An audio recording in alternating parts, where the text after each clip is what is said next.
Eu estou aqui a convite do nosso colega Alexei para falar sobre o registro civil das pessoas jurídicas na atualidade, no ano 2024. Vamos ser diretos e objetivos em relação aos seguintes temas. Vocês podem ver aí na tela, eu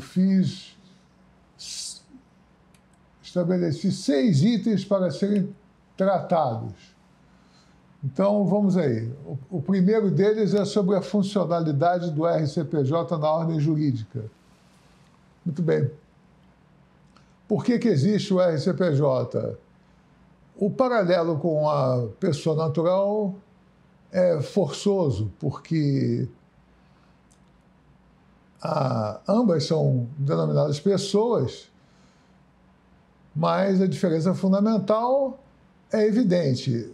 Uma pessoa natural não precisa de algo mais para ser identificado do que a própria presença dela. Ou seja, presente uma pessoa, seja ela com registro ou sem registro, ela tem direitos civis garantidos. Direito à liberdade, direito à saúde, direito a manter a sua integridade física. O registro de pessoas naturais, ele habilita essa pessoa a se inscrever em cadastros e a ter direitos como direito previdenciário e poder se identificar diante de vários órgãos da administração pública. Mas ela em si, ela existe por evidência da sua própria presença, ao passo que a pessoa jurídica não. Você não vê uma pessoa jurídica, ela não anda pela rua, você não a identifica pelo ato que ela pratica. É necessário que haja uma identificação dela e o nascimento dela ocorre através dessa identificação pelo Registro Civil de Pessoas Jurídicas, que vai, então, arquivar os seus atos constitutivos, que serão, em termos de associação, os estatutos, e, em termos de sociedades, o contrato social. Muito bem. Além, então, de associações e sociedades, o Registro Civil também registra todos os atos pertinentes à vida das pessoas jurídicas, desde a sua constituição, do seu nascimento, até a sua morte. Nisso se inclui o registro dos livros contábeis e de todos os outros fatos ocorrentes na vida da pessoa jurídica.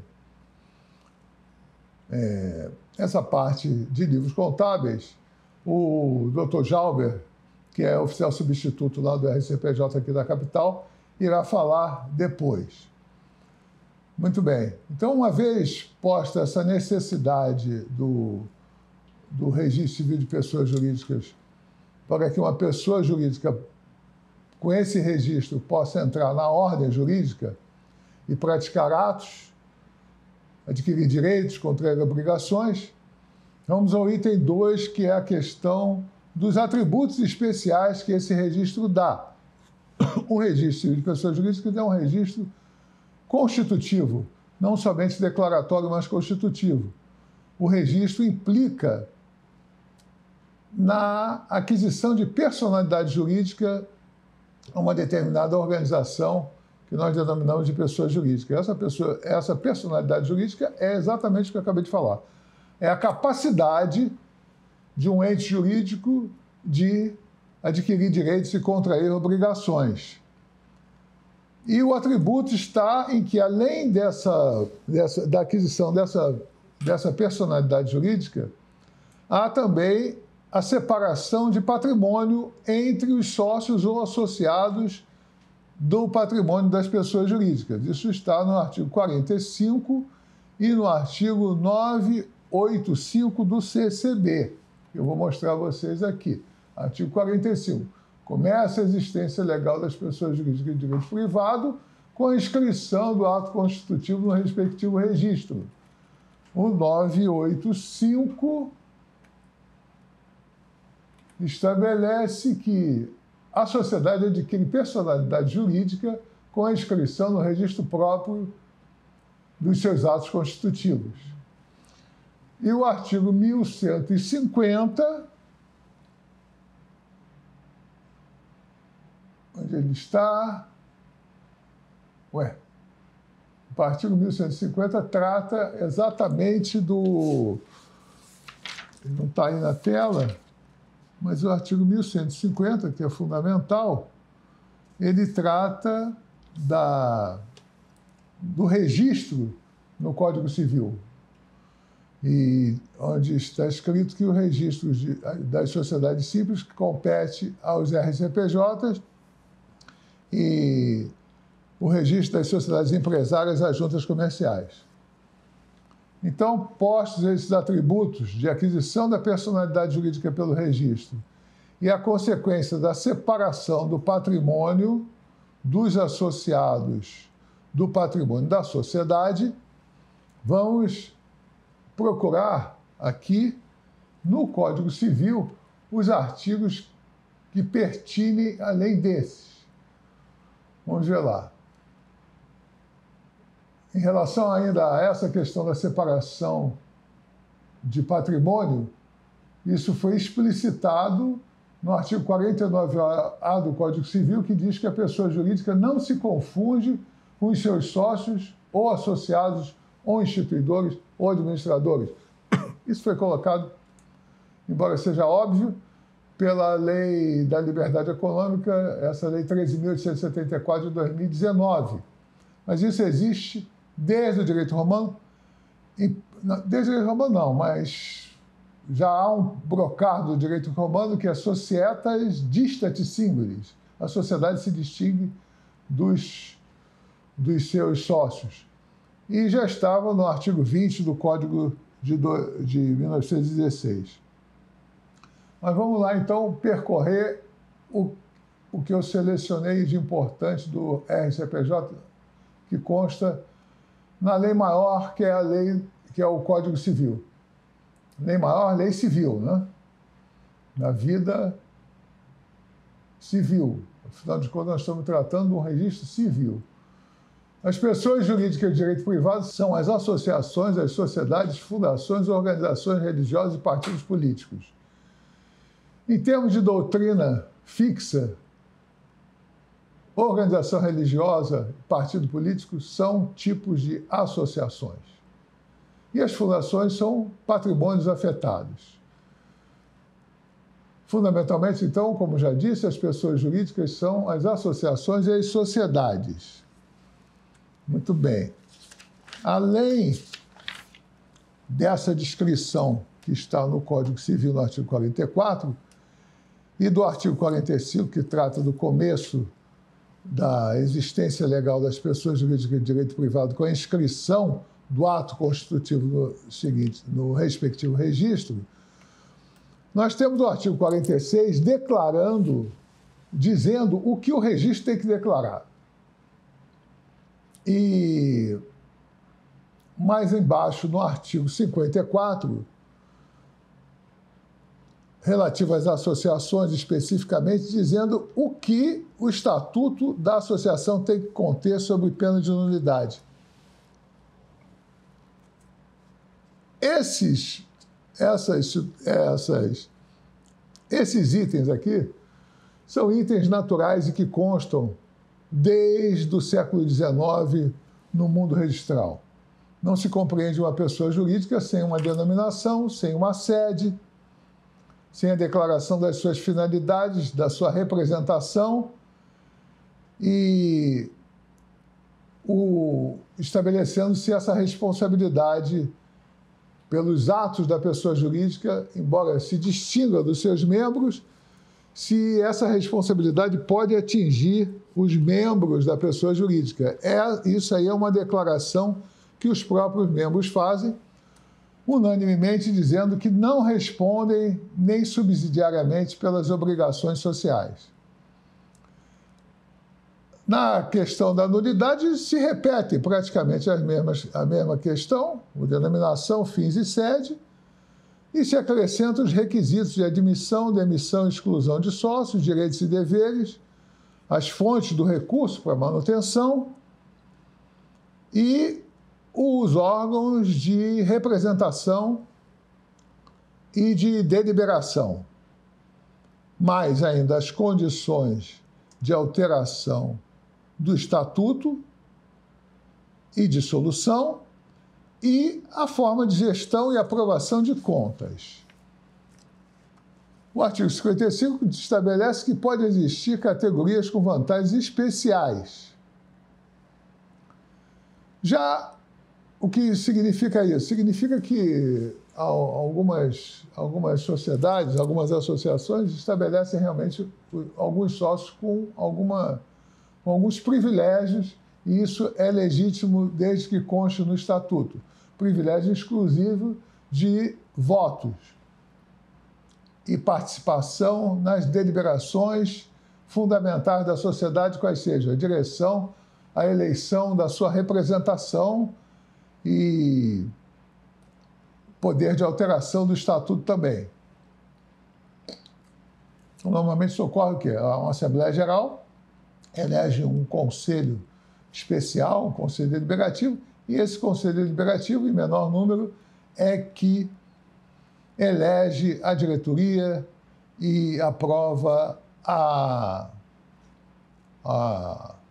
algumas alterações que o estatuto permita.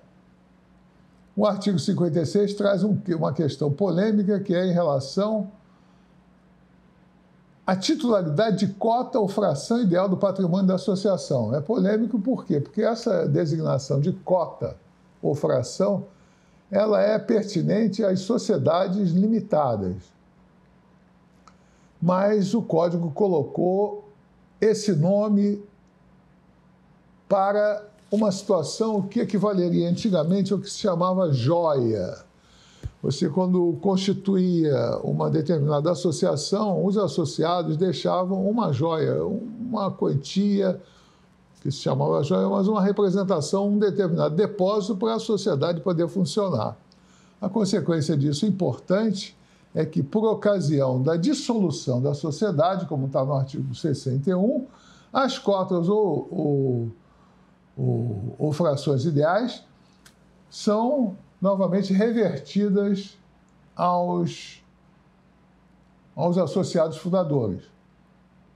É importante essa distinção porque não se compreende que essas cotas ou essas frações possam ser transformadas em ações ou em cotas de sociedade limitada.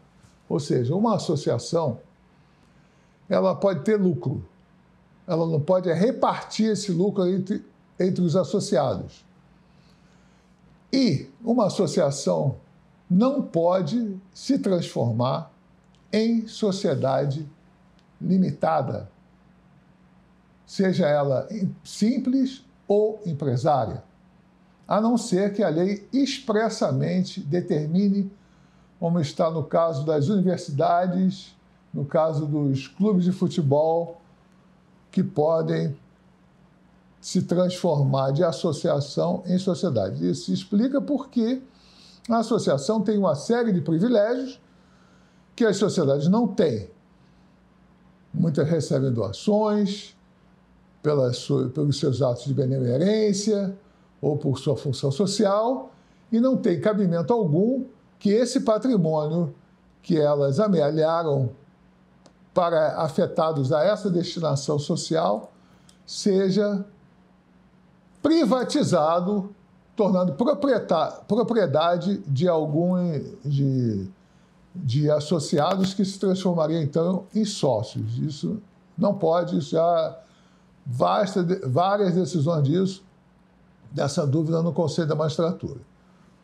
Bem, em relação às fundações, essa questão para o registro civil de pessoas jurídicas, até certo ponto, é simples, porque o Ministério Público funciona na Constituição, na na alteração do estatuto e na dissolução da fundação. Então, o Ministério Público tem que aprovar esse registro no Registro Civil de Pessoas Jurídicas. Portanto, isso passa necessariamente pelo MP. Hoje, o MP, de uma maneira até um pouco expansiva, ele até exige participação dele, MP, até na aprovação de eleições da fundação. Passando para as sociedades, vamos observar aí que a sociedade, ela no direito brasileiro, ela é fundamentalmente duas naturezas. Ou ela é uma sociedade simples ou ela é uma sociedade empresária. Diz o artigo 982 que, salvo as exceções expressas, considera-se empresária a sociedade que tem por objeto o exercício da atividade própria de empresário sujeito a registro, do 967, e simples as demais. Muito bem. A sociedade empresária pode se constituir de vários tipos, normalmente limitadas ou sociedade anônima. E a sociedade simples pode tomar a forma de uma simples pura ou então de uma sociedade simples limitada. Na maior parte acontece isso.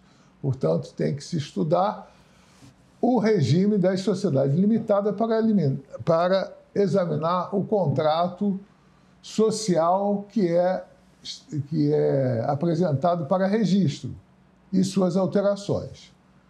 Eu não vou entrar em detalhes em relação às sociedades limitadas, mas isso aí é alguma coisa que o registrador necessariamente tem que conhecer e conhecer bem. O fato é que a sociedade limitada hoje tem uma peculiaridade que está no 1052, parágrafo 1º, que ela pode ser constituída por apenas uma pessoa. Então, aquela Ereli está extinta e aquela situação de uma pessoa com 99% das cotas e outra com 1% também está superada. Pode ser criada, então, uma sociedade limitada, unipessoal.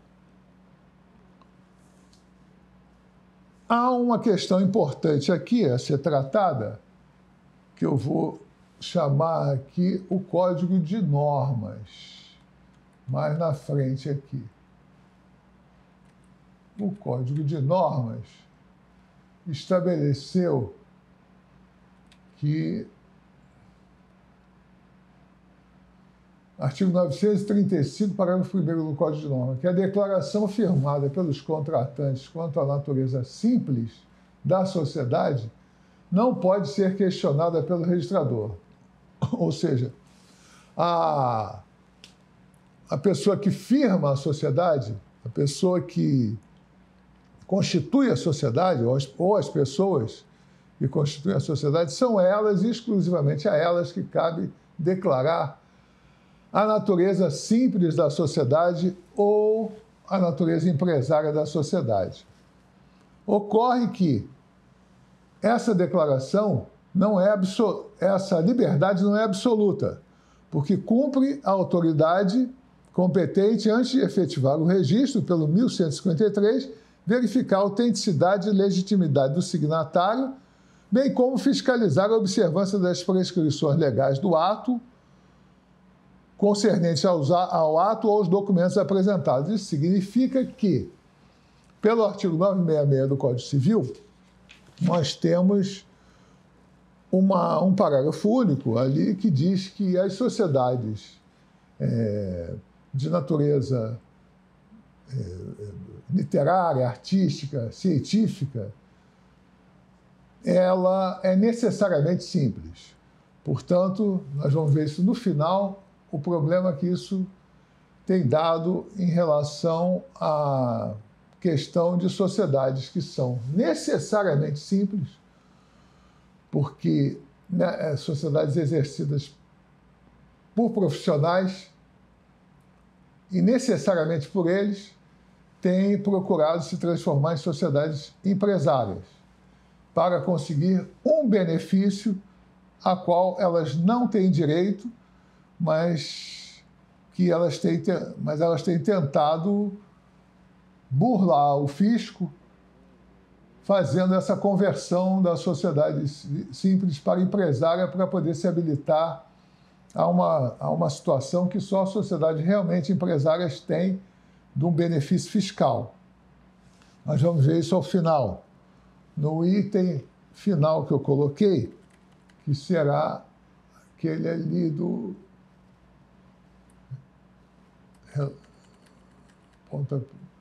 relativo a desafios, questões atuais enfrentadas pela RCPJ e jurisprudência. Bem, outra questão importante aqui dentro do Código Civil é está no artigo 1155 e no 1166. 1155, no parágrafo único, diz que equipara seu nome empresarial à denominação das sociedades simples, associações e fundações. E o 1166 diz que os atos constitutivos registrados asseguram o uso exclusivo do nome nos limites do respectivo Estado. Para assegurar essa exclusividade do Código de 2002, no artigo 1166, é que nós estamos promovendo essa atualização dos cadastros de todos os RCPJs do Estado, para chegar a assegurar esse direito aqui, que é um direito do cidadão. E a gente só vai conseguir isso na medida em que tiver esse cadastro com todas as denominações das pessoas jurídicas, das sociedades simples e das associações estruturados na central digital, que nós vamos falar mais à frente também por que ela existe. O 1179 fala do sistema de contabilidade, que eu vou deixar para o Dr. Jalber falar.